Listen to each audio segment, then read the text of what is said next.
परमेश्वर धन्यवाद हो कि परमेश्वर ने एक बार फिर मुझे मौका दिया आपके बीच में आने का और मैं प्रभु के संदेश को लेकर आया हूँ आपके बीच में। जैसे हमने पिछली वीडियो में सीखा व्यभिचार के बारे में, सो आइए हम फिर दोबारा इस पर रोशनी डालेंगे पार्ट 2 में कि व्यभिचार करने से हम परमेश्वर के राज्य में जा सकते हैं या नहीं जा सकते हैं। तो हमने पिछली वीडियो में पढ़ा था एक वचन ने गलाती किताब उसका 5 अध्याय और उसका 16 से हमने पढ़ा था। इस वचन को मैं दोहराना चाहता हूँ दोबारा। लिखा, पर मैं कहता हूँ आत्मा के अनुसार चलो तो तुम शरीर की लालसा किसी भी रीति से पूरी ना करोगे, क्योंकि शरीर आत्मा के विरोध में और आत्मा शरीर के विरोध में लालसा करता है और ये एक दूसरे के विरोधी हैं, इसलिए कि जो तुम करना चाहते हो वह ना करने पाओ। और यदि तुम आत्मा के अनुसार चलते हो तो व्यवस्था के अधीन ना रहो। शरीर के काम तो प्रकट हैं, अर्थात व्यभिचार, गंदे काम, लुचपन, मूर्ति पूजा, टोना, बैर, झगड़ा, ईर्ष्या, क्रोध, विरोध, फूट, विधर्म, डाह, मतवालापन, लीला क्रीड़ा और इनके जैसे और ऐसे काम हैं। इनके विषय में तुमसे पहले से कह देता हूं कि जैसा पहले कह भी चुका हूं कि ऐसे ऐसे काम करने वाले परमेश्वर के राज्य में प्रवेश ना करेंगे, परमेश्वर के राज्य के वारिस ना होंगे। तो प्रिय, यहाँ पर हम प्रभु के वचन में 2 चीज सीखते हैं। एक है शरीर के अनुसार चलना और एक है आत्मा के अनुसार चलना। अब ये हमें डिपेंड करना है कि हम शरीर के अनुसार चल रहे हैं या फिर आत्मा के अनुसार चल रहे हैं। बाइबल कहती है कि शरीर के अनुसार चलेंगे तो हम जीवन से अलग हो जाएंगे और आत्मा के अनुसार चलेंगे तो हम जीवन पाएंगे।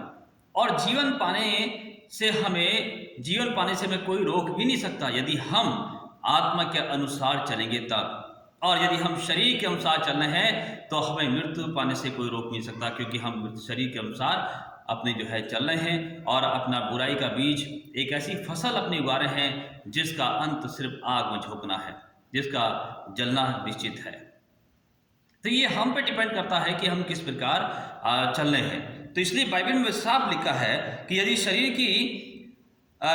क्योंकि लिखा है कि शरीर आत्मा के विरोध में और आत्मा शरीर के विरोध में, दोनों लिखा है कि आत्मा शरीर के विरोध में काम करता है और शरीर आत्मा के विरोध में काम करता है। तो अगर शरीर मेरा काम कर रहा है तो आत्मा मना करता है, शरीर गलत काम करता है तो आत्मा अंदर से दुखी होता है कि मैं जिस शरीर में हूँ वो शरीर गंदे काम कर रहा है। मैं जिस शरीर में हूँ वो शरीर प्रभु की आराधना नहीं करता, बल्कि वो गंदे कामों में अपना जीवन व्यतीत कर रहा है। वो शरीर गंदे कामों में जा रहा है और इस शरीर के कारण मैं भी परमेश्वर से दूर हो रहा हूँ।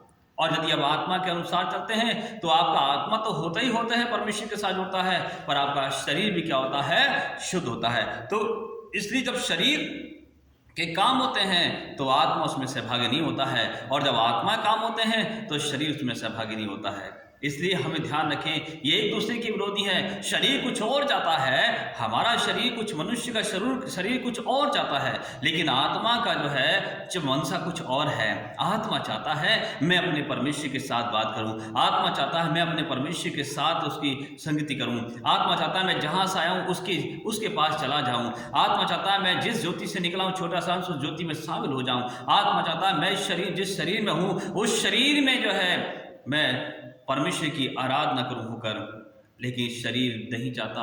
बाइबल कहती है कि शरीर दुर्बल है पर आत्मा क्या है? तत्पर है। शरीर कमजोर है, कहीं ना कहीं शरीर गिरने लगता है, कहीं ना कहीं वो पाप में गिरने लगता है, कहीं ना कहीं कमजोर होने लगता है, कहीं ना कहीं आलस में पड़ जाता है, कहीं ना कहीं वो चंचल होने लगता है और शरीर पर दुष्ट आत्माएं, अंधकार की शक्ति का अधिकार होने लगता है, संसार की मोहमाया का अधिकार होने लगता है और आत्मा के विरोध में चला जाता है। तो प्रिय, ये हमारे ऊपर डिपेंड करता है कि हम किस प्रकार अपने जीवन को परमेश्वर के लिए चला रहे हैं। इसलिए बाइबल में साफ लिखा है कि लिखा है जो तुम करना चाहते हो, लिखा है वह ना करने पाओ। और यदि लिखा है और यदि तुम आत्मा के अनुसार चलते हो तो व्यवस्था के अधीन ना रहे, क्योंकि शरीर का काम तो प्रकट है, शरीर का काम है। देखिए, ये एक बीमारियों के नाम है। जैसे बड़ी बड़ी बीमारियां हैं, टीबी हैं, कैंसर हैं, एड्स हैं और बड़ी बड़ी बीमारियां हैं, वो उनके नाम हैं। ठीक, बहुत बड़ी बड़ी बीमारियां हैं, उनके नाम हैं। ऐसी ही ये मेरे और मनुष्य के जीवन में हम सबकी जिनमें बीमारियां काम करने लगती हैं।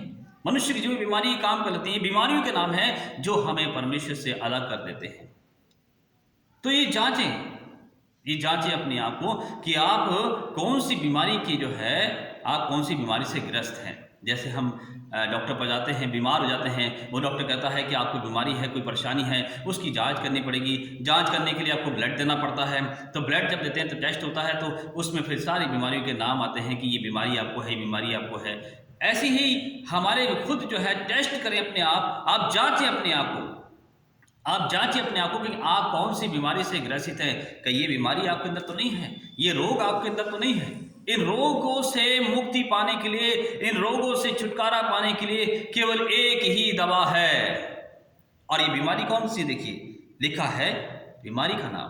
पहली बीमारी का नाम है व्यभिचार, दूसरी बीमारी का नाम बताया गंदे काम, तीसरी बीमारी का नाम है लुचपन, चौथी बीमारी का नाम है मूर्ति पूजा, टोना, बैर, झगड़ा, ईर्ष्या, क्रोध, विरोध, फूट, विधर्म, ढा करना, मतवालापन, जिससे सब मतवाले हो जाते हैं पीकर, मतवालापन, लीला करना और इनके जैसे काम है। लिखा है ये एक बीमारी के नाम है जो शरीर में काम करते हैं, कई बाहर काम नहीं करते हैं।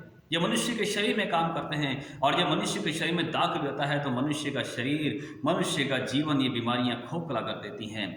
इन बीमारियों से छुटकारा पाने के लिए इसका एक ही इलाज है, वो है यीशु का लहू, वो है यीशु का नाम, यीशु का नाम, यीशु का लहू, जो इन बीमारियों से छुटकारा दे सकता है, इन बीमारियों को हटा सकता है, इन बीमारियों को हमारे शरीर से, हमारे दिल तन मन से, हमारे सोच विचारों से दूर कर सकता है। यीशु का नाम, उसका लहू।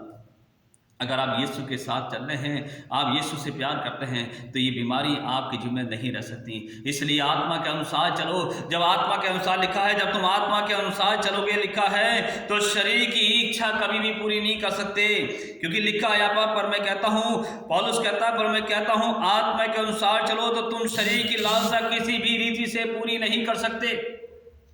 इससे शरीर की लालसा, अगर आप चाहते हैं कि मैं शरीर की लालसा पूरी ना करूं, तो मुझे और आपको, हम सबको जो है आत्मा के अनुसार चलना पड़ेगा। आपको आत्मा के अनुसार चलना पड़ेगा ताकि आप शरीर की इच्छा को पूरा ना कर सके।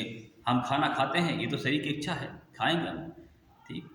हम जीते हैं, पानी पीते हैं, पिएंगे क्योंकि शरीर की इच्छा है। कपड़ा भी पहनते हैं, शरीर की इच्छा है। ये पाप नहीं है हमारे लिए। पाप वो चीज़ है जो यहाँ हमने पढ़ा है। हमें इन कामों को अपने जीवन से अलग कर देना है ताकि हम आत्मा के अनुसार चल के परमेश्वर के राज्य के लिए बढ़ें। आप गंदे कामों से बचिए, अपनी नज़र को ठीक कीजिए, अपने देखने नज़रिए बदलिए, आप गलत नज़र से किसी को ना देखिए, आप विचार करने के नज़रिए बदलिए, अपने मन को साफ रखिए। क्योंकि लिखा है कि जो तेरे मन में होता है वही मनुष्य क्या करता है, बाहर निकालता है। जो उसके मन में होता है व्यक्ति के, वही मनुष्य क्या करता है, बाहर निकालता है। तो जो मन में भरा होता है, लिखा है, वही बाहर आता है। अच्छा मनुष्य अपने अच्छे मन के भंडार से अच्छी बातें निकालता है और बुरा मनुष्य अपने बुरे मन के भंडार से बुरी बातें निकालता है। तो ये विचार करना होगा मुझे और आपको, कि हम सबको विचार करना होगा कि हमारे अंदर क्या है, कहीं हम इन बीमारी से ग्रसित तो नहीं है। और ग्रसित है तो हमें आज़ादी चाहिए, और आज़ादी किससे मिलेगी? यीशु के नाम से, उसके लहू के द्वारा अपने जीवन को बदलें और परमेश्वर के राज्य के लिए आगे बढ़ें। प्रियो, परमेश्वर आपसे प्यार करता है, इसलिए जितने लोग परमेश्वर को जिनको सुनने हैं, आप विचार करें, परमेश्वर वचन में मनन करें, अच्छा जीवन जिए, आत्मा के अनुसार चलें, तब हम शरीर की लालसा किसी भी रीति से पूरी नहीं कर सकते। परमेश्वर इस वचन द्वारा आप सबको आशीष दे। और मैं बताना चाहता हूँ प्रियो, अगर आप वीडियो पे नए हैं, ये वीडियो संदेश तो परमेश्वर का सुनने हैं, नए हैं, तो हमारे चैनल को सब्सक्राइब करें और लाइक और शेयर करें। और सबसे निवेदन करके ज़्यादा से इस वचन को, इस परमेश्वर के संदेश को आगे तक हो जाए ताकि लोग सुने और आशीषित हो। परमेश्वर आपको आशीष दे। आमीन।